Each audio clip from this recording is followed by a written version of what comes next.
Hi, I'm Dave, and this is episode 6 of Police Stories podcast. This is a series of shortish stories about my 28-year career in the UK police force. Thanks for coming back, and thanks for those of you that have subscribed and liked and followed and all that. I see some of you have been on the YouTube channel as well, which is quite good. Police Stories podcast on YouTube, and there's been a few downloads on there as well, so thanks for that.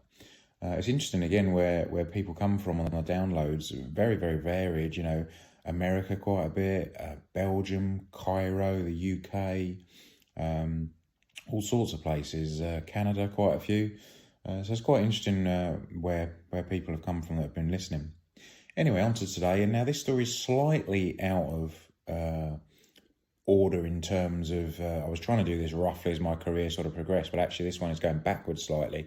So this is fairly early on in my career, in fact very early on. I've done my I think total of about 12, maybe 16 weeks at police training college at the time. You did 10 weeks, I think it was 10 or 12 weeks at the college.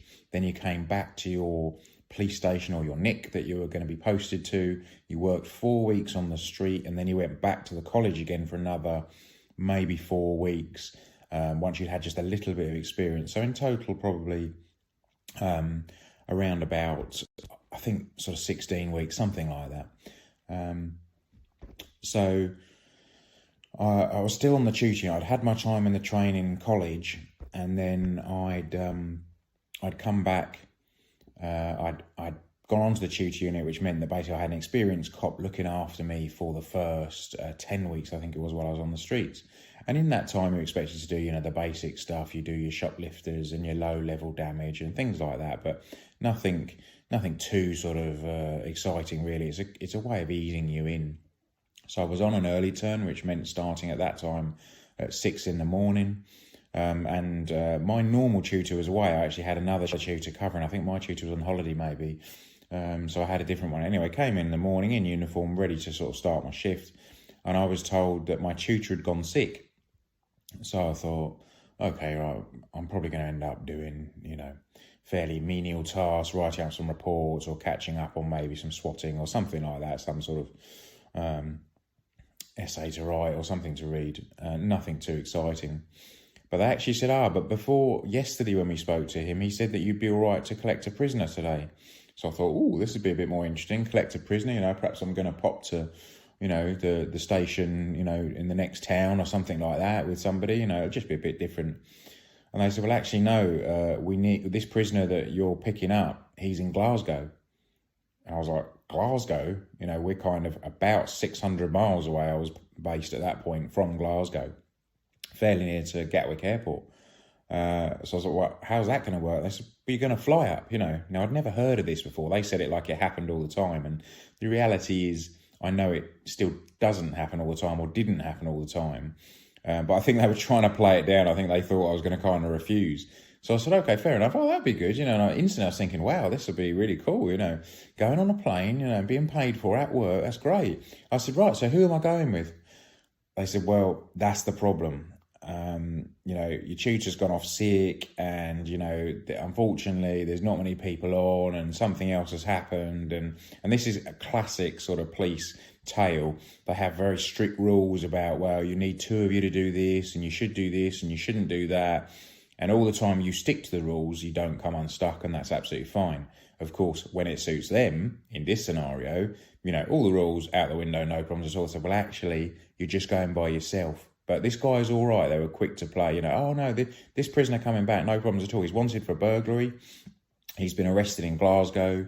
He's on a warrant, basically, so he sort of knew that they had enough evidence to arrest him for burglary, and then he's almost certainly fled the town, which actually was the next town over to where I worked, and then eventually been arrested in Glasgow. Strathclyde Police, as it was then, it wasn't Police Scotland, they were separate forces. Strathclyde Police have contacted us and told us that, you know, we've got this guy for you, so come and get him. So I was a bit taken aback. I was quite excited until the point they told me I was doing this by myself. All sorts of things racing through my mind. What am I going to do if he kicks off on the plane? You know, how am I going to cope? I've got barely any service. I'm 21. You know, I'm vaguely confident, but not like this, you know. So anyway, of course, you want to seem like a a go-getter and that nothing bothers you. So I sort of smiled and, yeah, no problems at all. That's fine, yeah. While I'm secretly thinking, shit, Anyway, so I was told to go home and get into civvies, into civilian clothes. Obviously, I wasn't going to travel in uniform. So zipped back home, got changed, came back to the Nick, and I was told, I think by a sergeant, I'll run you up to the airport, and we'll get this flight for you. And I said, when does it go? And he said, oh, it's about half an hour. I said, what, half an hour it leaves? He said, yeah, that's right. And I was thinking, well, how's that going to work? It was about a 10 or 15 minute drive to the airport. And then I was thinking, but, even in those days, pre 9/11, getting through security and getting on the plane and getting checked in and all that, how is that going to work? That's going to take, at least an hour or something. I'm going to miss this flight. He said, don't you worry about that. We'll get you on that flight. That's fine. So again, probably fairly naive on my part. So we drive up to the airport, and basically Gatwick is quite a large international airport, and was in those days as well. And basically quite a large sort of side gate was opened. This had obviously, happened before. And I was driven onto the edge of the tarmac, basically, and around one of the sort of side roads within the airport. There was no checking in, there was no tickets, there was no nothing. And I was just driven straight to the steps at the aircraft in a marked police car. So, of course, instantly that attracts quite a bit of attention. And now I'm aware that they've actually held this flight for me slightly. So there's me turning up in a marked police car, and I've got a row of kind of 100 plus angry looking faces looking out the window, wondering why I've been brought by a police car and where's my luggage, and anyway, not very happy with me. So it wasn't the best start. So I'm dropped off at the bottom of the, the big sort of aluminium aircraft steps that are wheeled up to the plane, and up I go. Plane is completely full. They've just left the very back aisle for me. So you have this kind of walk of shame, like I've lost my luggage or was having a drink in the bar and didn't make it on time. Head down, kind of walk into the back of the plane while everyone's glaring at me. And so anyway, I get to the back of the plane, and I sit on the plane on the back row, and all the kind of staff on board, the hostesses and the crew, they knew who I was, and they had a vague idea probably of what was going to happen. And it turns out actually they were the same crew that were going to come back with me. So being British, I had a cup of tea and calmed my nerves, and it's a short flight. It's about an hour or so. On the way, I spoke to the hostesses knowing that they were coming back with me as well. And I said, look, when I come back, no matter what this guy says, don't give him a hot drink. Tell him the kettle's broken or whatever. Just, he doesn't get a hot drink. And absolutely, because at that time, I think you got served, like a morning roll or something on the way back. Do not give him any cutlery at all, not even plastic cutlery. And they were like, yeah, sure, no problems. And they were really good to me. So short flight, all these sort of things racing through my mind. What am I going to do if this happens? What am I going to do if he goes for the exit? Do I keep him handcuffed all the way? Because this had never been covered in police training college. They don't specifically say, oh, and by the way, if you're on a plane, the standard things to do is this, this, and this. So I was kind of, making it up on the hoof, and trying to think how I was going to do it. I thought that I probably wouldn't cuff him all the way back because it's pretty uncomfortable, but that is very much dependent on kind of how he was going to be. So yeah, short flight, about an hour. We come into Glasgow, we land. It's all straightforward at this point. We pull up to our stand, we taxi off the runway and onto our stand. Sure enough, the plane gets held again. Everyone's, kind of keen and itching to get off the flight. Captain comes on and says, could everyone just stay in their seats for a second, please? So now, of course, there's much supposition going on amongst people and talking and what have you. And it's quite amusing because in front of me was a couple of older ladies in the row in front of me. And I think they were I'd say they were Mutton Jeff, or Mutton, which is Cockney slang, rhyming slang for deaf, Mutton Jeff, deaf. And I think they both had hearing aids in, almost certainly they were turned up massively because I think they thought they were talking in hushed tones, but in actual fact they were talking above normal conversation level. And they seemed to think that, the 6 inches in front of me, the difference between us and the chairs we were sitting in when they're in the row just in front of me, there was some, invisible soundproof barrier that I definitely couldn't hear what they were saying, because they were saying quite loudly about, I wonder who this man is behind me. Did you see he got out of a police car? Do you think he's in trouble? Is he a policeman? And there was all this kind of, and I suspect that was probably going on throughout a lot of the plane, certainly the side that had seen me, arrive in the police car. Lots of sort of chatter and people being nosy, basically. So yes, captain says everyone stay in their seats. And then I see this Strathclyde police van come trundling along the edge of the runway again and round to the stand where we were, and it stops at the bottom of the steps. Everyone's held in their seats. Everyone's a bit miffed at this, and as I say, is having a good sort of natter about why this is the case. And then, of course, he wasn't the captain. It might have been like the first officer or something, but it was definitely one of the flight crew as opposed to the air hostess. He came back to me. So, of course, he's immediately drawing attention to me and gets the tongues wagging again and says, look, do you want to get off first? We'll hold you here. I appreciate you haven't got much time. You're back on this flight and we've got to leave in 20 minutes. So I was thinking, wow, I don't know how we're going to turn this round quickly enough. But anyway, so I was like, thanks very much. I zip off. Typically, it was only front steps and I was at the back. So once again, I had to walk down the length of the plane. I get off. Strathclyde van picks me up from the custody. From the bottom of the steps, excuse me, and we're taken off to custody. Now, luckily, the custody at the airport at the time was very, very close to the runway. So, literally, it was like a 5-minute journey in the van. The guy in the van seemed very friendly, although I couldn't tell you for sure because he had a really, really strong, hard sort of Glasgow accent. I now know that sort of Glaswegians quite often are called Ouija's. That's their sort of nickname, and some of them have incredibly hard accents to understand, or certainly for me. And, he seemed nice, he was smiling, he was talking to me. I can't really tell you what he said, I haven't got a clue, really difficult to understand. So I just smiled and kind of nodded a bit, Taken off to custody, quite a small custody, there's only about 6 cells, I suppose, in there. And I was told to kind of pointed to some seats and said, sit down, and I could see down the corridor, the sort of lit corridor with 3 cells, I think, either side. And there was some conversations going on. I could hear people talking down there. But I was basically waiting to be seen, although I kept checking my watch because, as I say, I was told 20 minutes and they're off again, the flight that I'm meant to be on. So I can hear this particularly deep voice coming from down the end where the cell is. And then I can only describe this man mountain came walking down the corridor.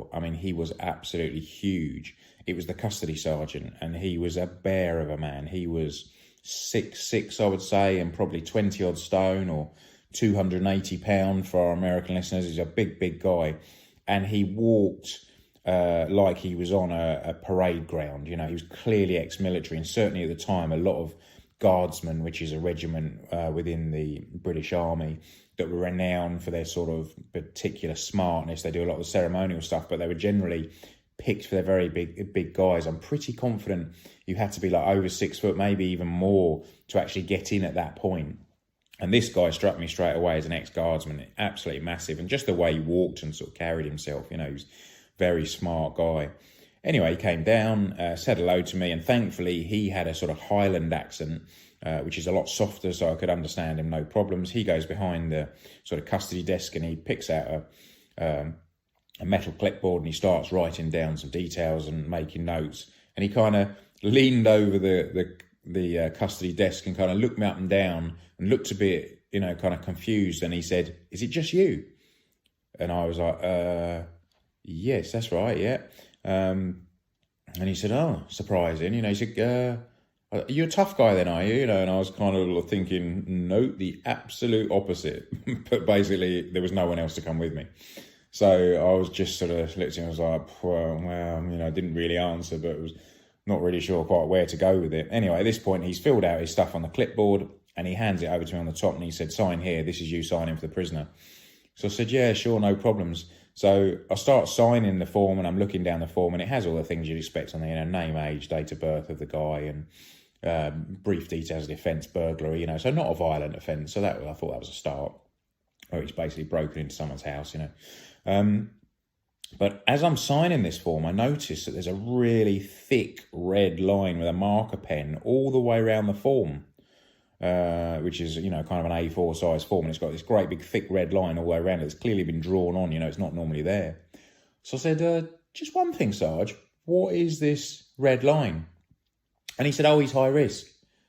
And I kind of looked at him, I was like, high risk? He's like, yeah, that's right, yeah. And in the police here in the UK, they have these various terms, how they sort of deal with people. It's recorded on our PNC system, the Police National Computer. So when you do a check and they come back and say, oh, yeah, you've got Joe Bloggs in front of you and he's known for, and they normally have these markers. And there's about 5 or 6 of them, but you rarely get them all together. It's normally just 1 or 2. So it might be violent, weapons, an escaper, for example. Contagious is another one. That normally means there's a few things we're allowed to record in terms of what they may have for officer safety. So, for example, Hep B, things like that. If they had hepatitis, you'd know that. So there's these various markers. So the guy says, well, he's high risk, so he's violent, he's an escaper, he's contagious, mental health, and this, he just reeled off like all of the markers. And I'm kind of looking at it, I'm saying, so, sorry, just to clarify, the prisoner that I'm picking up by myself with kind of 3 months in the police at 21, he's all of these markers. And he's like, yeah, that's right. And he said, and that's why I was surprised why you're by yourself. So now I'm thinking my heart's banging away and I'm like, what have I let myself in for? And I said, so what's he been like in custody? He said, well, actually, he's been fine. But he said, he's got potential. I think he could go at any second given the look at these markers. So I was like, right, okay. What am I going to do at this point? It's not like I can change my mind, is it? Not like I can say, actually, I don't fancy it. I think I'll just leave it for today. I'll go back by myself. So trying to sound confident, but almost certainly not. I said, yeah, that's fine. Yeah, bring him out. No problem. So he comes out. The prisoner, this is, from the cell, comes down, says hello, and seems vaguely friendly at this point. I have to say, physically, he wasn't big. He was kind of, 5'10", 12 stone or something, very sort of Mr. Average, not big, not tall, not muscly, just very, very sort of average and normal looking, if there is such a thing. So I was slightly relieved at that, although later on in my police career, I'd learned that actually size doesn't mean everything. It really doesn't matter on someone's physical size. It's more about the willingness, the fight in them, and particularly any sort of special training they've got, But anyway, so I said to him, look, pal, we're going back on the plane. And he knew that already. He'd been told the score. So I said, I'm going to put cuffs on you. I'm going to cuff you to the front because it's comfier. And he said, and I said to him, look, if you muck about at all on the flight, these will stay on the whole flight. And he just kind of nodded and didn't really say a lot. But I'm pretty confident that as I said that, trying to sound assertive, my voice was cracking, so I wasn't sure if I kidded him, just how confident I was. So cuffs go on him to the front and all the paperwork signed, and we're back outside. And this has happened fairly quickly, within about 10 minutes, thankfully. We're back outside into the Strathclyde van. Obviously, I've got hold of his arm. By this time, they fully loaded the plane again for the return flight. So we had basically a repeat of the beginning. And so I pull up to the bottom of the steps. The plane is full, and I've got all these people now looking out the window at me. And we're getting out of a marked van. It's clear that I'm holding the guy's arm, but I've taken my jacket off and I've put them over the top of his cuffs. So I'm trying to make it not too obvious, but probably doing a terrible job. So everyone on the one side of the plane knew this guy was getting on the plane in handcuffs, which is obviously never a great start. And if I thought that tongues were wagging on the way up there about what I was doing, you can imagine what was happening now. So sure enough, and I'm sure they did it on purpose, they put the steps to the front of the plane and they kept the rear aisle clear for me again. So we have to go up the steps, walk down the length of the aisle while everyone's staring at us, and get to the back of the plane. So I put him on the window seat in the back aisle so that he's obviously got the least chance of kind of getting out. And I said to him, look, I'll take these cuffs off, but, I'm telling you, they're going to stay on if you muck about at all. So the cuffs come off and he again kind of agreed. He wasn't really talking much at this point. So we take off and it's not too bad. And we get up and the first thing he asked for is a cup of tea. the hostesses come around and start doing the tea, coffee, any sugars, do you want a roll or whatever? And he straight away pipes up with, oh, can I have a tea, please? Like nice and hot. And this is just what I didn't want happening. But luckily, the hostesses had remembered what I'd asked on the way out. So they said to him, look, I'm sorry, there's a problem with the boiler. I can do you a cold drink, Of course, he asked for a beer. I was like, no, he's not having a beer. There's always a chancer. So off they go. They get him, a can of juice or something, some cold drink. And he's sort of vaguely placated at this point. Of course, awkwardly, then the trolley continues down the aisle, giving it tea, coffee, and all the rest of it down there. Of course, people are going, oh, yes, please, coffee, tea, I'll have this, I'll have that. And happily giving out all these hot drinks, which initially he didn't notice. But as they were coming back again, obviously he was thinking about it and he was looking at what they were doing, and he realised that like everyone had got a hot drink from this magical boiler that wasn't working. So he said to me, here, governor, I wanted a cup of tea. And weirdly, lots of prisoners have a lot of sugars in their tea. If you ever help out in custody, so you were a jailer, which is the one that's sort of getting them their tea or coffee or giving them a paper or whatever while they're in their cell, you'd normally say, very first thing when someone comes into custody, just to keep them sweet, do you want a tea or coffee, mate? Yes, please, yeah. Tea, do you take sugar? Yes, please, 6. Honestly, it was virtually every prisoner that came to the door had a monstrous amount of sugar. I don't know why, but it's pretty much a known thing. I have no clue. But anyway, I'm digressing. So he was saying basically he wants his cup of tea. But I said, look, you're not getting a tea. They only serve it, on the way down. It's a short flight. That's it. You're getting it down there and that's that. So you could see this riled him up a bit. But I said, you've had your can of juice. He'd had, I think, a bacon roll at this point as well. So he wasn't doing too bad, to be honest with you. And at this point, I tried to speak to him, but he wasn't really wanting to engage. He was just kind of looking out the window and mumbling to himself occasionally, sort of incoherently, which was a little strange. And once again, like the flight up there, I could now hear all the sort of rumours and people guessing why he was on the plane and who I was. I think I heard somebody saying I must be, because this just didn't happen in the UK, bearing in mind, or well, if it did, it was really subtle. I had all sorts of weird and wonderful things. I could hear people talking about, I must be a special agent, and there was talk of James Bond, and I think he must be MI5, he's MI6, maybe he's CIA, and all these things, ridiculous things that I clearly wasn't, had they only known the truth. But anyway, that's what it's like, innit? Members of the public love to make a drama or sort of fear the worst. Anyway, so flight's not too bad at this point. I've just started to try and have a chat with the guy, because it's always easier if you can speak to someone. He's not really wanting to engage. And now we're coming in. And the next thing is, when it comes to his role, actually, he's had his role, but they have given him plastic cutlery at this point. So I'm very aware he's now got a plastic knife sat in front of him.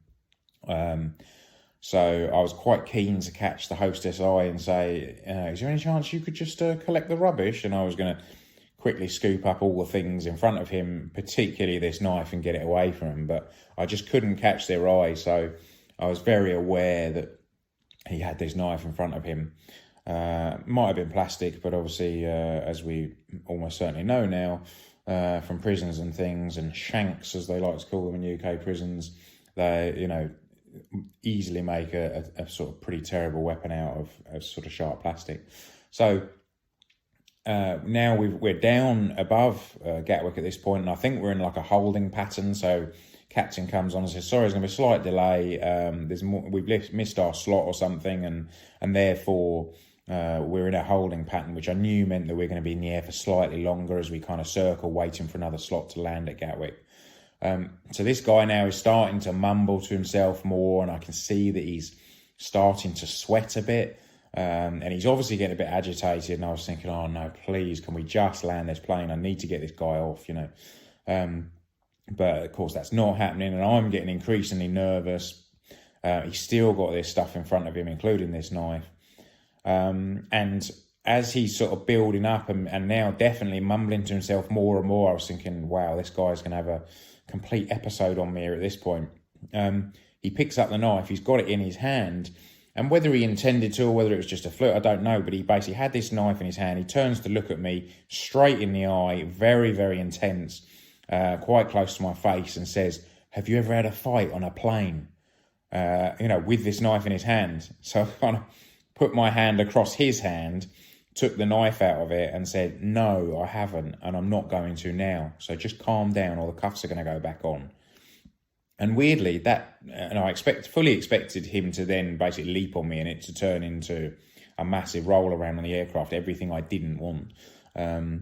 But weirdly, that totally seemed to like snapping your fingers, flicking a switch. He just calmed down and went, "Okay, right, fine, no problems," and just sort of sat back down. Well, he hadn't stood up, but he was leaning forward and definitely kind of almost like gearing up for something.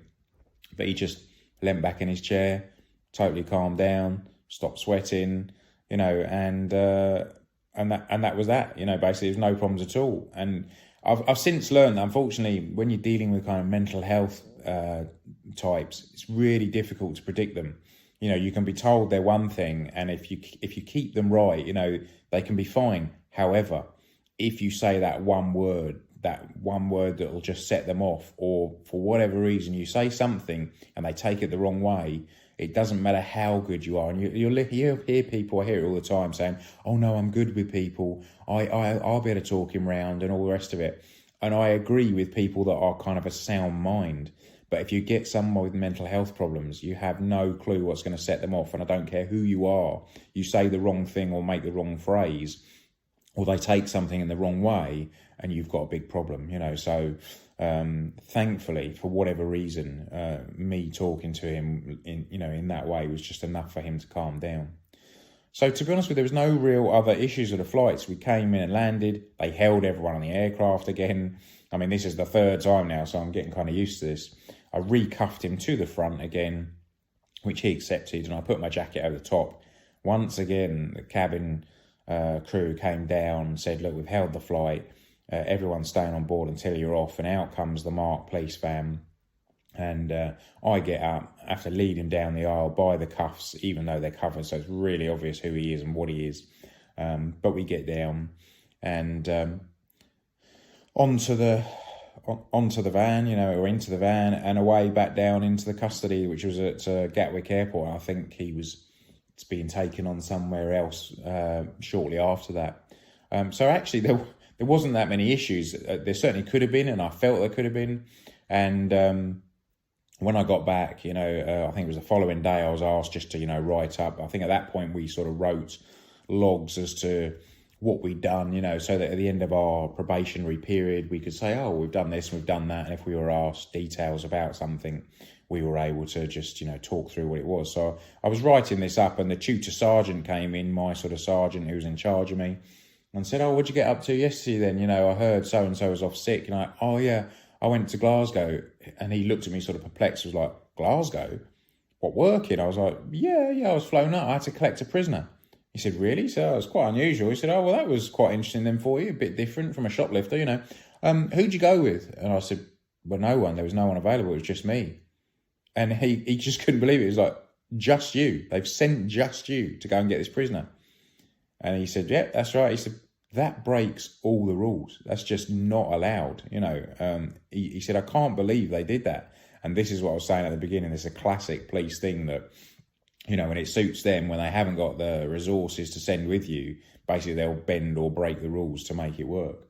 And I suppose we're guilty as well, because as cops, we make it work. I could have said, unlikely as it was, bearing in mind my service, "Look, that's not safe. I'm not doing that." But, you don't want to get a reputation as being difficult or saying that you're not going to do something. So that was that, my flight on the plane.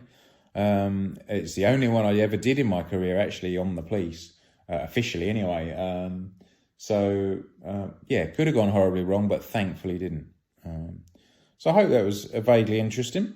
And there'll be another one along next week. I might try and occasionally slip in a short one during the week, just so just to keep you going. But hopefully it's still something you find interesting. So a bit different, that one again. Got lots to go. And you might be wondering how I'm kind of perhaps remembering all these. And what I did was, around about, 10 years into my career or so, probably a time around that we started getting phones and using them quite a bit, mobiles and things, I realised there was like a note system on my phone. And I thought then that one day I might want to perhaps write a book or something. So every time I went to an interesting or unusual incident, I basically just put a couple of lines in just to remind me about that incident. And so it went on throughout my whole career. I've always done it, throughout my career. And I've actually ended up with, I think we've done, episode 6 or so, but I've got about 100 more to go, basically. So we could be here for a couple of years or so. Now, they'll vary in length, obviously. I've got 2 or 3 really big incidents that I may well end up splitting across 2 or 3 episodes, perhaps, because I think they'll be quite lengthy. Some of them will be quite difficult to talk about. And what I'll probably do when I release those is, although I'll perhaps put them over different episodes, I'll put them out maybe all at once, just so you haven't got the frustration of getting halfway through some big incident and then having to wait a week to listen to it, because I know that can be annoying. But anyway, I'm digressing once again. So there we go. Please kind of like and subscribe, have a listen on YouTube on the Police Stories podcast, or at least maybe you can put some comments on there if you want, as to how you think it's going, or any questions you've got at all. I'll see if I can answer them. But for now, that's us. So thanks very much for listening again, and I'll speak to you soon. Cheers, bye.